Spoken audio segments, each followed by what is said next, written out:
Shqipëria 2030 në Bashkimin Evropian nuk është një objektiv politik, është një zgjedhje qytetërimi, është përmbyllja e një rrugtimi që shumë prej jush e kanë jetuar tani më në jetët e tyre, duke ju integruar në shoqëri që përfaqësojnë vlerat që ne synojmë të rrënjosim këtu, në Shqipëri, në shtëpi. Dhe këtu qëndron një përputhje e fuqishme. Ju e dini çfarë do të thotë jetosh në sisteme që funksionojnë. Në shoqëri ku institucionet u shërbejnë qytetarëve, ku merita ka vend dhe ku sundimi i ligjit nuk është fjalë, por mënyrë tjetuari. Përvoja juaj nuk është jashtë të ardhmës së Shqipërisë, por është thelbësore për të. Ju më mirë se askush e dini që kjo rrugë nuk është pas sfida. Çfarë ju keni hequr në kurriz është një mësim i paharrueshëm, i cili vlen për të kuptuar edhe ato që Shqipëria ka hequr e duhet heqë në kurriz deri në ditën kur të ulet në tryezën e përbashkët të familjes evropiane. Sepse asnjë transformim i madh, i thellë dhe i vërtet nuk mund të jetë pa hequr të tëra në kurriz. Do të ketë pa diskutim zhgënjime, do të ketë pa diskutim momente kur duket sikur asgjë nuk ja vlen. Do të ketë pa diskutim edhe momente kur progresi mund duket i ngadalësuar e mund lindin dyshime. Por asnjë rrugë suksesi nuk ndërtohet përmes rehatisë dhe kombet jo nuk ndërtohen në momente rehatie.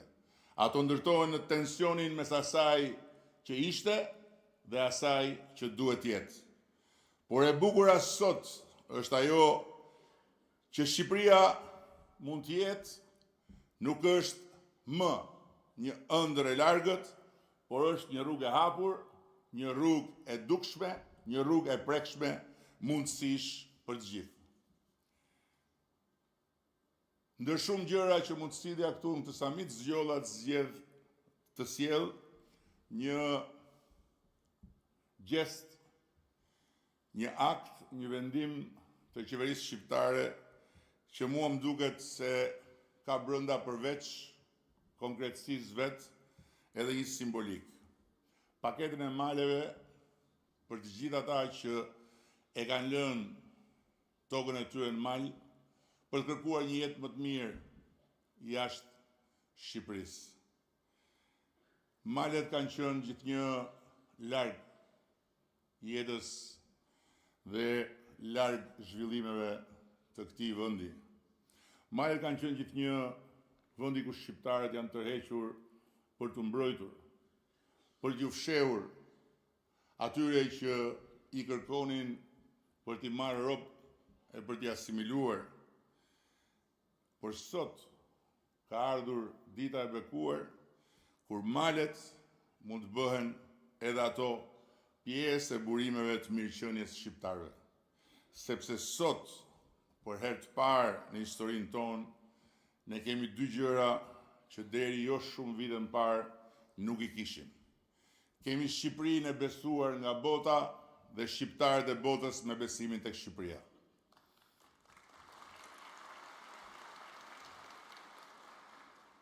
Kemi botën që vjen përmes vizitorësh të shumt dhe eksploron edhe malet. Dhe kemi shqiptarët e botës që tani më e shohin se Shqipëria nuk është më e bukur dhe të rejse vetëm për ta, por është e bukur dhe të rejse edhe për ata, rrotull tyre atje në qytetet ku jetojnë. E prandaj unë i them shqiptarëve që e kanë një copë tokë, diku në një mal, diku në një kodër, që e kanë një shtëpi të braktisur të gjyshit, atë stërgjyshit, që ta marrin në dorë paketën e maleve dhe ta kthejnë atë tokë, ta kthejnë atë shtëpi në një burim mirëqenie. duke i siguruar të gjithë se ajo që ka Shqipëria e sotme, Shqipëria që tërheq 12 milion turistë në vit, është në gjendje të bëjë për ta, fal investimit tyre natyrisht dhe mbështetjes së qeverisë, është që nga ai burim i ri mirëqenie, ata do të fitojnë në fund muajit më shumë se që fitojnë duke punuar për të tjerët jashtë atë dellë. Dhe kjo e maleve natyrisht vlen për të gjitha. Një komunitet global shqiptar i arsimuar, i lidhur, me ndikim dhe krenar, një komunitet që e kupton Shqipërinë dhe botën, një komunitet që mund të shërbej si urë, jo vetëm mes vëndeve, po mes ideve, mes kulturave, mes mundësive, është një komunitet antarët e të cilit, pavarësisht nëse vendosin të kthehen për të qëndruar në Shqipëri, apo duke qëndruar kudo ku janë, i kthejnë syt nga Shqipëria, kanë jo vetëm shumë për të bërë për Shqipërinë, por sot kanë edhe çfarë të fitojnë duke punuar me Shqipërinë. Dhe kjo është arsyeja pse dita e sotme është e rëndësishme, jo sepse jemi mbledhur, por sepse po e ushqejmë marrëdhënien tonë për të ushqyer sa më mirë Shqipërinë.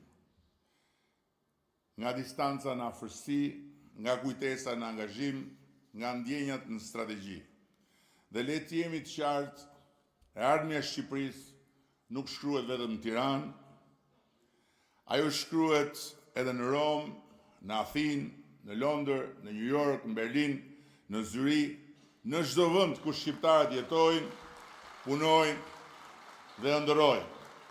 Por pa diskutim e ardhmja e Shqipërisë shkruhet edhe kudo ku shqiptarët jetojnë rreth e rrotull kufive të Shqipërisë, duke filluar nga shteti tjetër i pavarur i shqiptarëve Kosova, e pastaj edhe duke vazhduar me shqiptarët e Maqedonisë Veriut, të cilët s'duhet ta harroj askush, janë një popull shtetëforbus i Republikës fqinje dhe mike të Maqedonisë Veriut, e duke vazhduar edhe me shqiptarët në Maltëzi e Gjetë. E me këtë rast dëshiroj të falenderoj për pranimin ministrin e jashtëm, zëvendës kryeministrin e parë të Kosovës, mikun tim Glauk Konjufsën, kryetarin e Parlamentit Maqedonisë Veriut, Afrim Gashin, mikun tim të vjetër dhe të pasvendësueshëm Ali Ahmedin, dhe pa diskutim edhe mikun tim të pa diskutueshëm të papërsëritshmin Dritan Abazović. Dhe në mbyllje dua të them se sot nuk dola këtu për të bërë thjesht një fjalim me për të dhënë një mesazh, po për të bërë ftesën e përsëritur që të vazhdojmë të rilidhemi jo vetëm emocionalisht, por në mënyrë aktive. Të rilidhemi për ta parë Shqipërinë jo si një vend që diaspora e la pas, por si një vend që po bëhet një shtet evropian e që në formësimin e vet ka nevojë për të gjithë, si për shqiptarët brenda, si për ata jashtë kufive të tij. Një ftesë për të qenë pjesë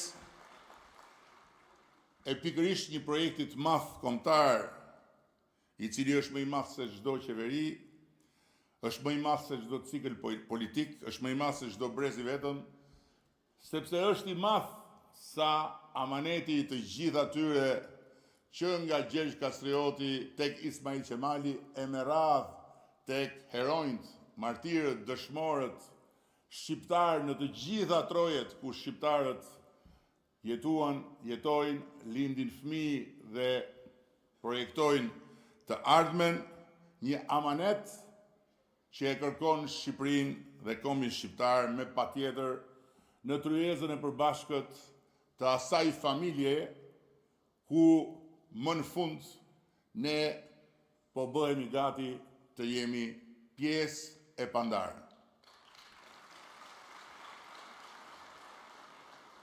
Çka do të thotë në fundit të jemi pjesë e pandarë e një familje popujsh si popull, e një familje kombesh si komb, sepse një popull e një komb nuk është qeveria e tij, por është bartësi i të gjitha amaneteve që e çojnë atë përpara në emër të ardhmes, por padyshim edhe për të mos harruar kur borxhin ndaj atyre që i dhanë të shkuarës atë kuptim për cilin ne sot të gjithë ndjehemi krenar që të themi jemi shqiptar.